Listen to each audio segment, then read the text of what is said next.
نذیر نقوی صاحب سے گزارش کروں گا کہ وہ مائک پہ آ کے اپنے زرین خیالاتوں سے ہمیں نوازیں۔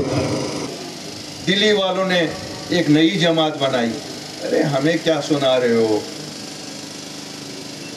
تم تو اسی جماعت کے ساتھ جس جماعت کی تم باتیں کرتے ہو بغلگیر آج کل ہو۔ تم لوگوں کو تو نوالے ہی نہیں نیچے اترتے ہیں گلے سے ایک دوسرے کے بنا، لیکن جب نکتہ چینی کرنے کی بات آتی ہے تو آپ دوسروں پہ نکتہ چینی کرتے ہو۔ ناچ نہ جانے آنگن ٹیڑھا، وہی آٹونومی کا ریزولوشن آپ پاس نہ کروا سکے، لیکن آپ میں غیرت نہیں تھی کہ آپ حکومت چھوڑتے، کیونکہ آپ کی نیت ہی نہیں تھی کبھی آٹونومی یہاں دلی سے نیگوشیٹ کر کے لاتے۔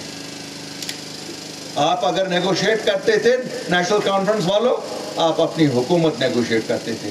آپ نے کبھی جموں کشمیر کے لوگوں کے حقوق کی بات نہیں کی۔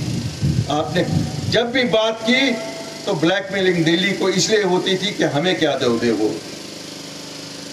ویسے بھی یہاں اگر آپ 47 سے دیکھو گے، جب نیشنل کانفرنس آئی ہے وہ دلی کی مدد سے آئی ہے، کبھی بھی خود نیشنل کانفرنس نہیں آئی ہے۔ یاد کریے 1947 میں کیا جموں کشمیر کے لوگوں نے ان کو ووٹ دیا تھا؟ انہوں نے حکومت بنائی؟ کبھی نہیں۔ مجھے لگتا ہے ایک ہی حکومت جو انہوں نے اپنے بل بوتے بنائی تھی، شاید وہ 83 کی حکومت تھی، جو یہ چلا نہیں سکے، کیوں؟ ان کو لگا یہ ایم ایل اے جو ان کے ایم ایل اے چن کے لوگوں نے بھیجے تھے ان کو انہوں نے اپنے گھریلو ملازم سمجھا۔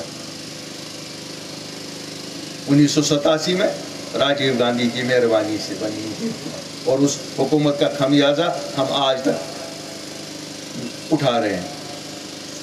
2 لاکھ بچے شہید ہوئے، قبرستانوں کی نظر ہوئے، وہ اسی 87 کے الیکشن کی دہن ہے۔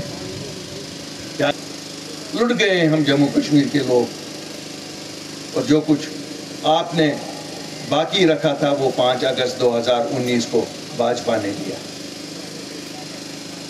کیا دیا آپ لوگوں نے 5 اگست 2019؟ اس سے پہلے آپ لوگوں نے ووٹ مانگے لوگوں سے۔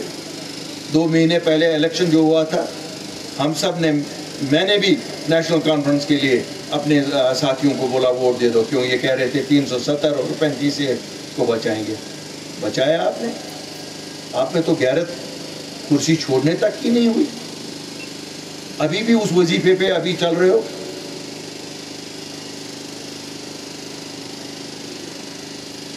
شاید روس کے ایجنٹ ہے، اب روس بھی نہیں مانے گا یہ ہمارے ایجنٹ ہے، کیوں؟ اس وقت تو یہ لال جھنڈا انہی کو، کمیونسٹ کو دیکھ کے لیا گیا تھا نا۔